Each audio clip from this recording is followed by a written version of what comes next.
Hello everybody, welcome back to the OAG RC. Episode 6, speed run number 9, I think this is going to be. So this is the 9th motor that we've put in this so far. We're slowly getting faster.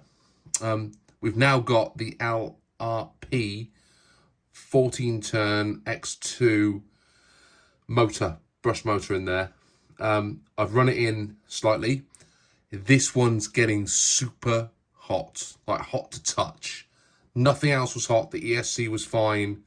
The battery cables were fine. Everything else was fine. I ran it for about 5 minutes on probably quarter throttle just to ease the brushes in, and it got hot.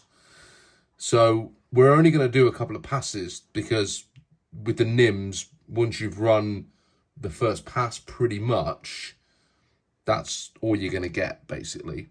So I think that'll be enough to record a time. This thing's not going to be running, you know, multiple passes. That motor's going to get way too hot in there. But it feels quick. The tyres are starting to come away slightly from the rims under power. So that tells me that we're sort of reaching the limits here. When you see the tyres starting to come away, they're not glued. And you know, maybe that's something I could do that'll give us a bit more traction when we take off. But then I'm not entirely sure I need more traction at this point. It would keep the tyre on the rim. I don't think we're going to blow a tyre because we're not running super hot brushless motors in this. But yeah, it's going to be interesting to see how this one goes. I think, what did we do? 25 last time out. I think we'll do 26 with this time round. And then we've got one more motor to go. I've ditched the core RC 15 turn because that doesn't spin up as fast as the what was the last one we did? The Etronixs 15 turn doesn't spin up anywhere near as fast as that. So I think that's out. I could run it, but I don't think it's going to be any quicker. I might do it at some point, just my own satisfaction more than anything else. I probably won't film it. And then if it does run faster, then we'll refilm it.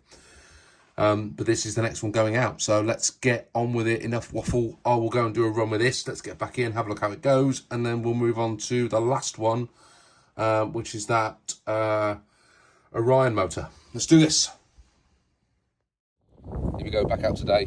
We've got connection. We've got 0 on the speedo. We've got our LRP in there. We're just waiting for a cap to move out of the way, and then we're going to give it a rip. We've even got reverse gear as well, which is, I know, very, very, very unique. Right, here we go. Track, start, we're off. Here we go, Mark, let's get this.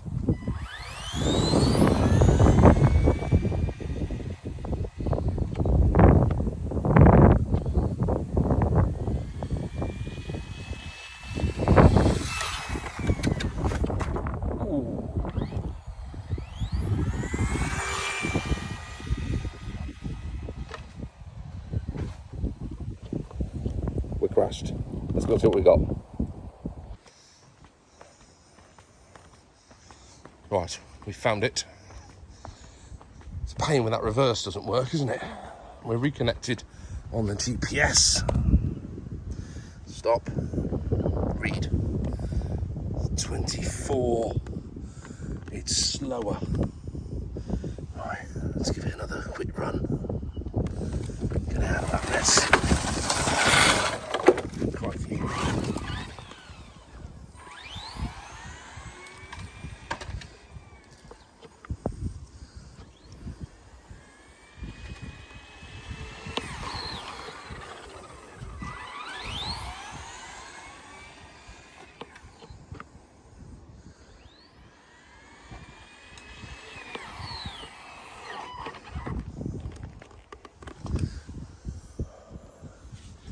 24, it's no faster. So the LRP is no faster than the 15 turn Etronixs that we put in. One more motor to go. So I'm back in. That is so hot to touch. from the speed run, but also from the fact that I spent about 5 minutes afterwards just ripping the car about, because actually, while this particular motor isn't any quicker, I would say it's probably been the smoothest one to drive. It accelerates really well. The speed is easy to control. You can slide the car about. It just seems to be putting the power into the chassis a lot smoother than the other motors that I've tried. The problem is it's getting super, super hot, and it's no quicker. So we did 24 miles an hour. Our PB is still 25. I'm still quite a way off mark. I've only got one motor left to go.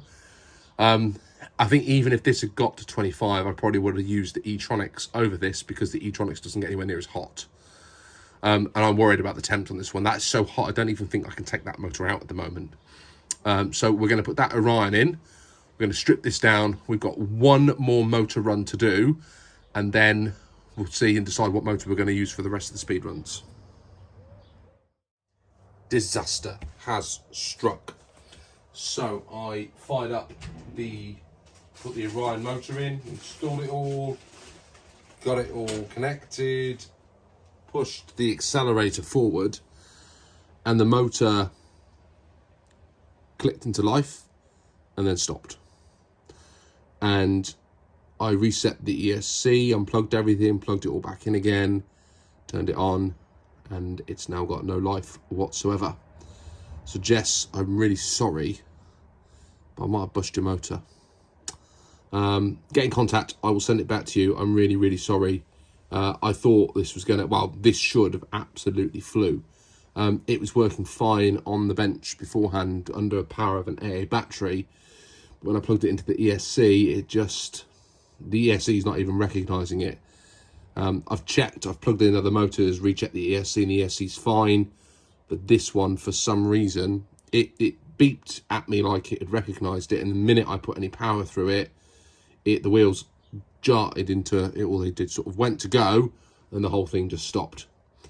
So I don't know what's gone wrong. Now I know these things are rebuildable, so maybe it's possible that we can rebuild this and get it working again, but it needs someone who knows a little bit more about what they're doing than me. So if you've got any ideas of how I can fix this, get in touch. Jess, get in touch to work out what we do with this. And in the meantime, I have gone back to my Etronixs 1510, which was our fastest. So we got 25 miles an hour out of that.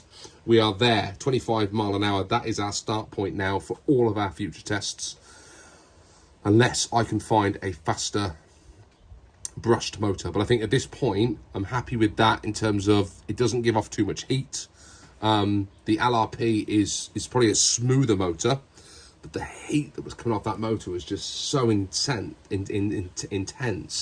I worry that going up through the gears with that, we're going to fry something and cook something, because it was already getting so super hot. This one didn't run hot at all, so I think we've got a lot left to go with this particular motor. So let's get going now. The next step is, you're not going to see all this, but I'm going to strip this back now. We're going to I've got some upgrades to put onto it. Have I got those to hand? Yes, I have. So let me talk you through what is going on next. We've got a steering upgrade set with a high torque servo saver, so that's going on to try and help with the steering. We've got a alloy motor mount, but I've got that one. I've also got a air racing one. The air racing one allows you to completely adjust the mesh. I'm going to go with the Tamiya one to start with, because we're just using stock pinions. We have got high speed gear set. That won't go in straight away. We'll run it with all the other mods in, and then we'll put that on, because that allows us to use different spurs. We've got the aluminium propeller joints. We've got the aluminium drive shaft. We also have foam tyres. Now Mark's already done an experiment with the foam tyres, and they seem to knock speed off but give grip, so I'm not entirely sure we're going to need those straight away. I might carry on running with slicks for now, and then move to the foams once I definitely run out of contact with those. And then I've got a whole bunch of pinions, which we're going to go for. I've also got, which I'm not going to be able to get into camera, but I've also got a new body shell, courtesy of Jess. So Jess sent me this for the speed runs I was doing originally. We're going to get this on there. It's definitely a sleeker, more streamlined body set with a wing. Hopefully will be more wind resistant. Once we've got that on as well, we'll knock the body posts off and we'll mount the GPS system inside the car. Anyone else got any ideas? Let me know. Know how I can fix that? Answers on a postcard, please. Yeah, and let's keep pushing this forward. Oh, I've also got some bearings that aren't down here.